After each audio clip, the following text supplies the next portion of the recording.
one thing I do recommend for any Mini owner is to buy an OBD2 reader and the Bimmercode app. It's about 50 bucks, I believe, the app, since you can then change tons of settings on your Mini that normally you can't in the GUI.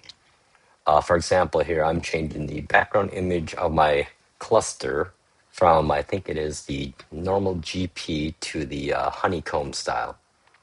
I also modified my startup lights that show up when I do the welcome lights or whatever.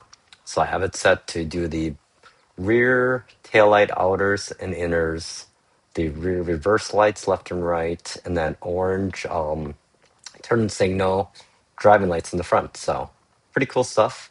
I also coded out the ASD with it in my previous video and have also enabled full screen CarPlay too, since I had my head unit upgrade to ID6 Lite coding. And I think that's really about all the main things I've been setting. Oh, and I also changed the seat warmers to be not as hot because they're very hot.